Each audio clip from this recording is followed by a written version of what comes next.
sports all plays. Yeah. All sports all plays.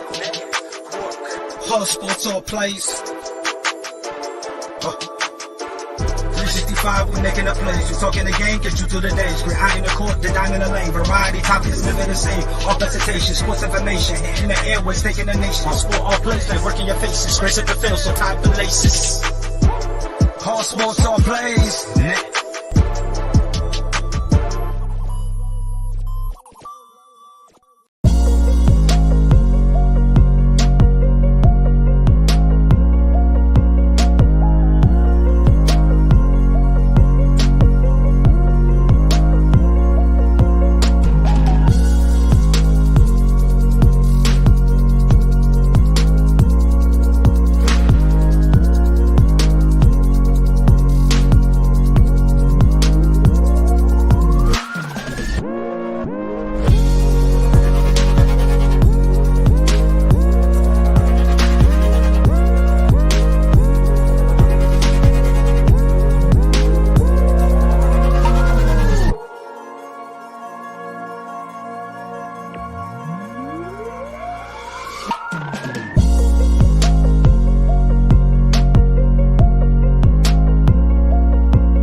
All right, what's happening, everybody? Welcome to Easy Money, a sports betting show. Wednesday. Damn, I almost forgot what day it was. July 26, 2023. I'm Chris Gonzalez, joined by Tony Gonzalez. How's it going? Can't hear you. Try it again. Okay, it's going pretty good. I can hear you now. I was trying something different doing that, and it took me a little longer, so I might have to adjust the countdown. I tried to adjust the countdown, but I didn't get it done before we started, so I'll have to get that because I'm a little behind where I'm usually at. But that's what happens when you try something new for the first day. It'll take getting in that routine, how long it's going to. I'd be happier if the Reds could get on the board here. Tell you what, that's one thing that we've seen a lot of with the Reds and when they play the Brewers this year. It's been a lot of low-scoring, close games. Even like last night's game was, I mean, it was ended up being 4-3, but it was 2-0 in the eighth inning. And then Reds scored 2 runs in the top of the ninth. Looked like, okay, take a 4-0 lead, get 2 quick outs. Look like we're going, you know what I mean? And then I'm sitting there thinking, we're going to lose this damn game.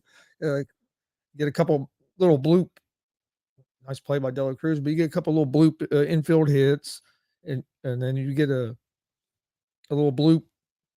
You know what I mean? None of them was hit hard. Then Yelich gets up and blasts a 3-run homer, and then that's when I started to get worried. Then you bring Diaz in, he hits a guy in the head, and I'm thinking, oh shit! But then he was able to get that last out. But I was like, it got ugly there in that ninth inning last night. Yelich is on fire right now. Yeah, he's pounding the ball right now. And then people were bitching. Well, Bill almost cost us the game by not just bringing Diaz in the ninth. No, that was the smart. It was the smart move not to bring Diaz in start tonight, because if you're up 4-0, if you can win that game without having to use Diaz last night, then he's available today. Now he might not be available today because he's pitched the last 2 nights in a row. Not only that, he's pitched out of the last 10 days. I think he's pitched 8. Yeah, so I mean, you're going to have to give him a day off, and you're up 4-0. You think you can close that out? Yes, and you should be able to. And you should have been able to. You got like I said, you got 2 quick outs, nobody on.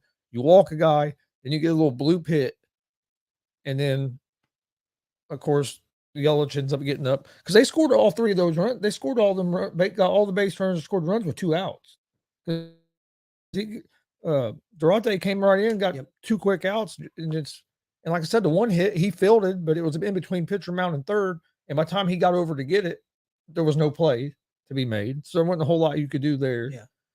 And then, you know what I mean? So it wasn't like there was one hard hit in that night, and that was Yelich. He blasted that ball. But hey, how's it going on, Glenn? He's been blasting the ball by whoever he faces right now. He's on fire, man. The Reds definitely made sweat it last night. Got a 0-0 game going on right now. top of the 6th. It's going to be interesting to see if the Reds do make any trades before Tuesday. I think it's Tuesday at 6. I think is the Yep. is the deadline where you have to. I was reading some options of what people think might be their options, and like 3 pitchers from the White Sox were were mentioned. I heard the White Sox is interested in India. And then and some of the place guys I would like Stroman, maybe looking to him, but they did make a good point. They don't think the Reds will look into them guys that much because Reds don't want to give up any of their prospects to a division team. Which I mean, I get that in a way, but you also I think you have to.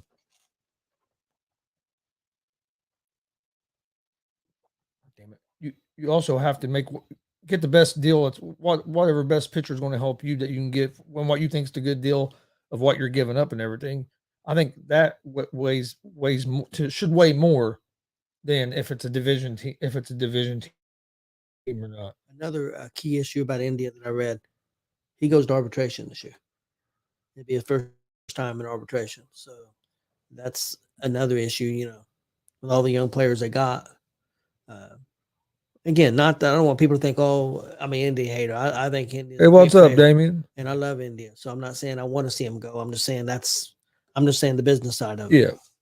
Yeah. If they trade a player, if they do make a trade, I think he's probably going to be the one that's going to get traded. Did they mention anybody? He has the value.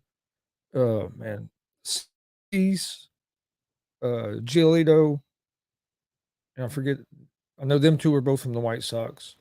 I forget the other. I think there was one more. I'd have to look at that article again. And then it had Katana I forget what team he plays for right off the top of my head now. I don't know. There was 5 or 6 guys. They had 5 or 6 guys listed on there. I know that Giolito. It was an excerpt from an article wrote by like a guy that covers the Reds. I know Giolito would be he'd be a rental more likely. Who would? Giolito or whatever his name is. Okay. From the White Sox. He'd be a rental because his contract's up. Giolito's contract's up? I'm pretty sure. If I remember correctly. Yeah, wait a minute. It said on there. Because it actually said how much they were owed the rest of the season as well. I do think one of them's contract. I think one of them's contract is up, and the other one, the contract would be through next season. I think Cease is the one that would be through next season, if I remember right. And one you would owe like 8 something. The other one I think it was like $3 million or something for the rest of the season. I think that's that Giolito. I think. Like I was reading an article a little bit ago.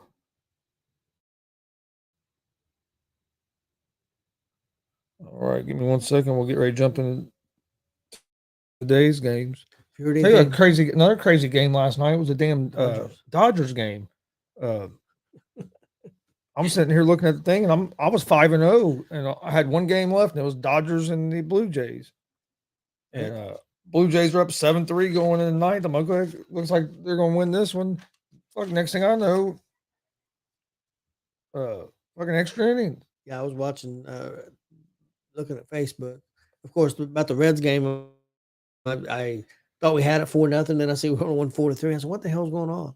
And then the Dodgers game, when I went to break, I seen a friend of ours commenting, and I'm done for tonight. This, that, and the other, and then they win the game. And then he said he was glad he didn't turn it off. Yeah, I was cracking up. People was getting on to him because he was pissed. But they come back and win.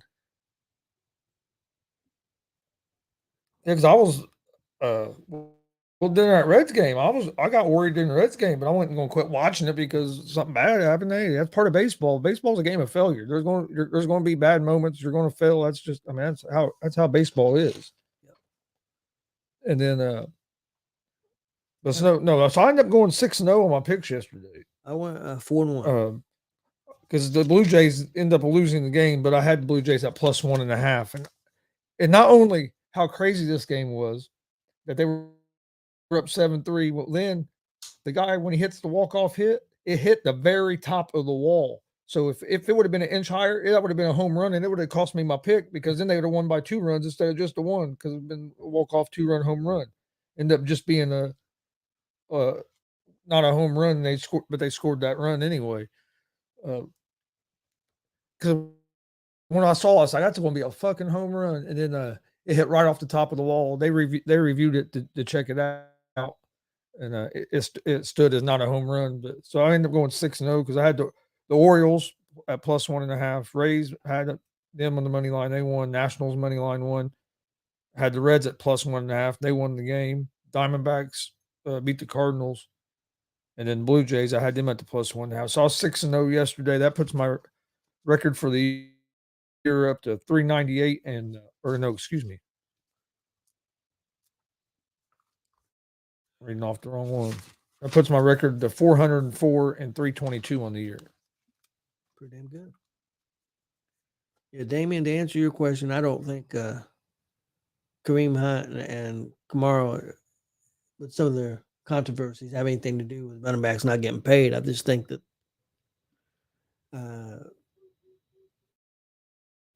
these teams have figured out, or at least they think they figured out, that after using the running back for 3 or 4 years, they've got wear and tear, and they can replace them cheaper and still get pretty good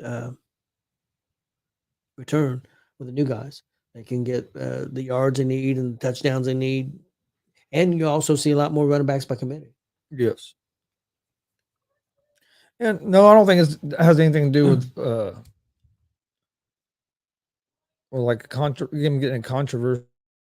I think it's like what you said, and it's the supply and demand. It seems like there's a lot bigger supply of running backs than there is other positions of running backs you can plug in, and yeah, they might not be as good as the guy you had before, but they're still productive. It's hard to find that like at wide receiver or other skilled positions. So it seems like you can do a lot more, like you said, plug and play with at the running back position. So these teams are going cheaper there, and we talked about this a little bit on the afternoon show. The only way I see it really changing would have to be through the CBA, but it's going to be hard to get changed because how are you going to get these owners to change the way they've been operating and thinking about it?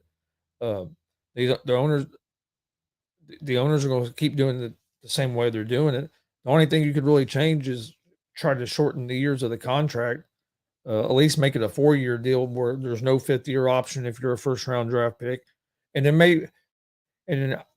but then the other problem you have there is you got the franchise tag that they can do for 2 years. So you can still keep a guy for 6 years and not want to give him a second. I think they need to do away with the franchise tag anyway. Or at least if do away with the franchise tag, shorten the running back's first deal to 3 to 4 years, and then that might not increase like the amount of a whole lot of amount of money to get, but it's going to increase guys getting a second contract for a good amount, and then it's still going to be harder for running backs to get that third deal, but at least they're getting a chance to get paid twice instead of now. It's hard for a lot of these guys to even get that second deal because hell, a team can franchise tag you twice. If you're a first round draft pick, they already have. I mean, they can have you for almost seven seasons, and by then, your value as a running back has dropped so much that even if the market on other teams isn't going to be as big for you.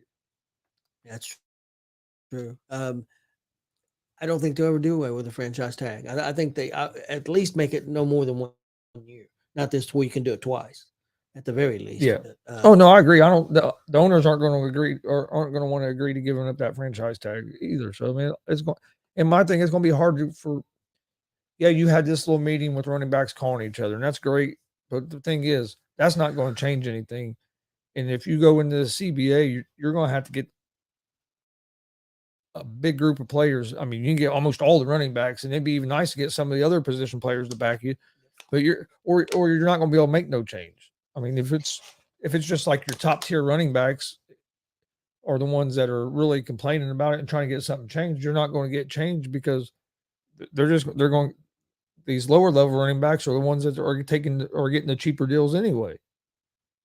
And with these guys that haven't made the millions and millions of dollars, it's harder for them to go on strike or to stand out and stuff because, hey, this might be their only opportunity to get paid. So, I mean, it makes it hard to get all of them on the same page.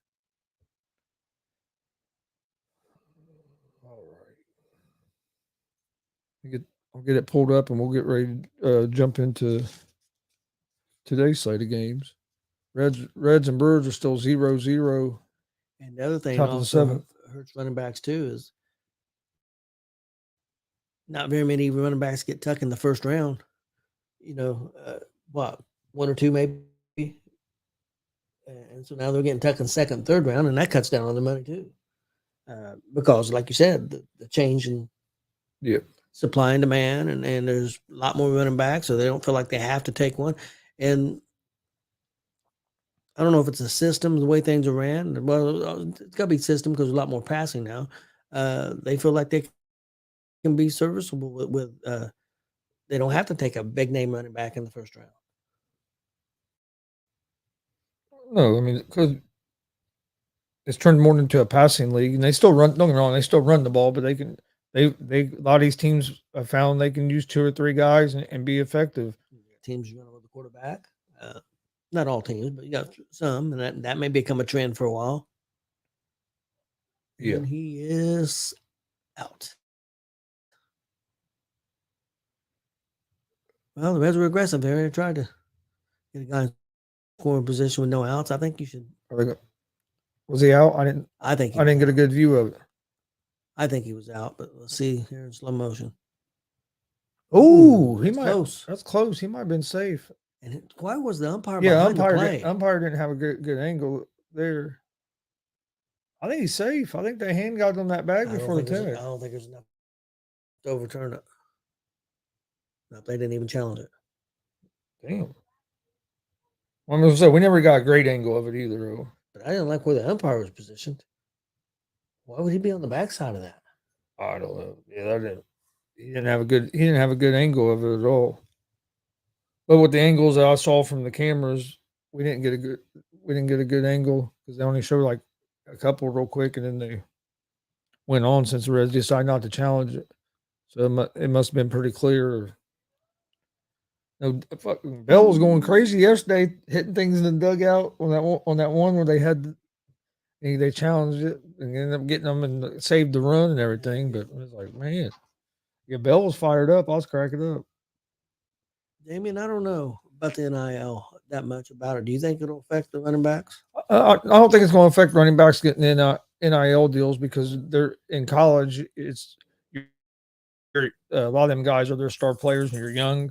They're not really worried about your age and paying you in the future. Them deals are more like now. So as long as you're healthy, I don't think it's going to really affect the running backs in college because of that. Where in the NFL, they're signing you a contract, they're paying you for your production now, but also what they think you're going to produce in the future. Where in college, you're not really worried about the future as much because you only want to have these guys 2-3 years. And most of these guys are 18, 19, 20 years old. You're not talking about guys that are starting to get into 20, getting in their 30s and have had all that wear and tear on them. So I don't think it'll affect the NIL for these guys, for the running backs at the college level. Base hit by Votto. He's starting to hit the ball better last couple games after going through another long streak. He'd have been safe. We'd had a run right there. Damn it. But hey, that happens. Hey, when you're aggressive, and I'm not mad at them. They're trying to make something happen. Oh yeah, you're trying to take away hitting to a double play, trying to get a runner in scoring position where a base hit could maybe score them. And the way that both pitchers are pitching, the way the teams are pitching, one run might win the game. Yeah. No, I ain't mad that they tried to steal there. And it was close. It was close. And Fraley's one of our. I mean, he's had a good year stealing. Let's see other games that are on right now. The Seattle Mariners are up 8-7 on the Minnesota Twins. That game is in the bottom of the 8th inning. Guardians are up 8-1 over the Kansas City Royals. Of course, Reds and Brewers are tied. First game that I'm giving out a pick for today is going to be the Cardinals at the Diamondbacks. The Diamondbacks are 1.5 run favorites. They're minus 156 on the money line. The Cardinals are plus 132 on the money line. Over under for this game is set at 8.5 runs. The Cardinals are 45-57 on the season, 23-31 on the road. On the mound for the Cardinals will be Flaherty. He is 7-6 with a 4.39 ERA. Cardinals are 1-4 of their last 5 games, hitting .257 as a team on the season with a 4.56 team ERA. The Diamondbacks are 55-47 on the season, 27-25 at home. On the mound for the Diamondbacks is going to be Gallen. He's 11-4 with a 3.18 ERA. The Diamondbacks are 1-4 over their last 5 games. Diamondbacks are hitting .257 as a team on the season with a 4.64 team ERA. I like the Diamondbacks here on the money line. I took the Diamondbacks yesterday. They picked up another win, starting to or was able to end that losing streak that they'd been on after playing the Braves and then the Reds. So I'm gonna go with the Diamondbacks again tonight on the money line. Next game I like Blue Jays and Dodgers. Dodgers are 1.5 run favorites. They're minus 135 on the money line. The Blue Jays are plus 116 on the money line. Over-unders at 10 runs. The Blue Jays are 56-45 on the season, 29-25 on the road. They will have Kikuchi on the mound tonight, who is 7-3 with a 3.92 ERA. Blue Jays are hitting .261 as a team on the season with a 3.83 team ERA. Hey, how's it going, Billy? The Dodgers are 57-42 on the season, 29-17 at home. On the mound for the Dodgers is Gonsolin, who's 5-3 with a 3.94 ERA. Dodgers are hitting .247 as a team on the season with a 4.41 team ERA. I'm gonna go with the Blue Jays at the plus 1.5 again. Blue Jays won first game of the series. Looked like they were going to win the second game of the series last night. Ended up losing on a walk-off. But these two teams are playing. Both of them are playing pretty good baseball. I think it's going to be another close game tonight. I expect it probably a 1-run game. So I like the Blue Jays at the plus 1.5.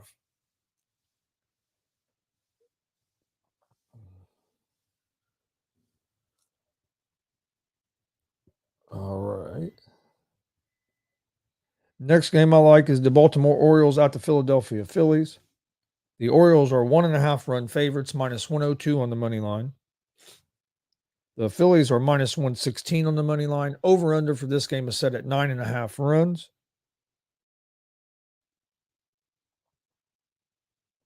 The Orioles are 62-39 on the season, 32-19 on the road. On the mound for the Orioles is going to be Bradish. Bradish is 6-5 with a 3.05 ERA. Orioles are hitting .250 as a team on the season with a 4.17 team ERA. The Phillies are 54-47 on the season, 27-20 at home. On the mound for the Phillies is Suarez. He is 2-5 with a 4.07 ERA. The Phillies are hitting .256 as a team on the season with a 4.05 team ERA. I like Baltimore here on the money line. Baltimore's been one of the better teams in baseball all season, and they've been playing good ball. Them and the Phillies, this series has been a good series. There have been a lot of good, couple close games. My next game, Chicago Cubs at the Chicago White Sox. The Cubs are 1.5 run favorites, minus 110 on the money line. White Sox are minus 106 on the money line. So this game's real close to a pick 'em. Over-unders at 9 runs. The Cubs are 49-51 on the season, 22-25 on the road. They will have Stroman on the mound, who's 10-7 with a 3.09 ERA. The Cubs are hitting .252 as a team on the season with a 4.12 team ERA. The White Sox are 41-61, 21-26 at home. On the mound for the White Sox is Lynn, who is 6-9 with a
All right, what's up, everybody? I think we're back. Maybe. Yeah, we're back.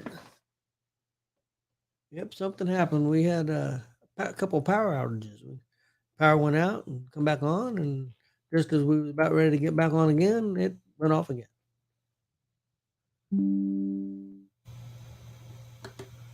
I think it happened because Damien said, "Screw the Cubs," and everything just blew up from there.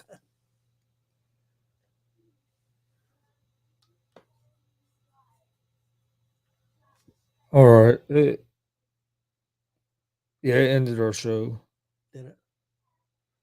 Yeah, I think we're still good on YouTube, but it ended us on Facebook. So well, I guess we'll just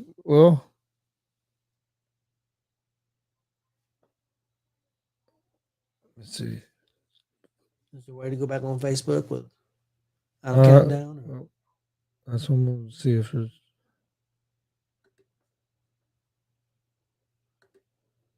I don't know if anybody's out there is listening on YouTube or not.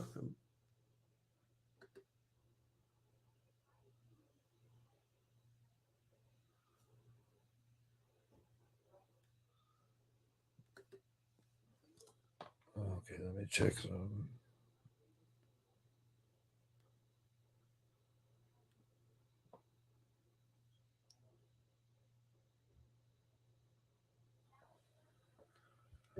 All right. Well, I guess we'll go ahead and finish the show up real quick. Give our picks. Okay.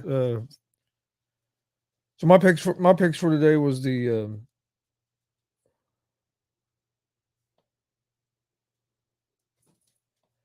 Diamondbacks money line, Blue Jays plus 1.5, Orioles money line, Cubs money line, and then the Braves on the money line. So that's going to be my picks for today. Okay, my picks for today, I got St. Louis at Arizona money line, Pittsburgh at San Diego money line, Baltimore money line at Philadelphia, the Mets at the Yankees money line, and Oakland at San Francisco money line. We appreciate everybody watching today. Sorry the show got cut off, but there wasn't nothing we could do about it. We lost power. Power came back on and then went off again. But we'll be back tomorrow, 3:00, right around 3, a little after, with another episode of Easy Money, a sports betting show. We appreciate everybody watching, and join us tonight at 6:30 p.m. Eastern as the ladies' man Mike King will be joining us, talking about the big show coming up next Wednesday at the Gaston Fair.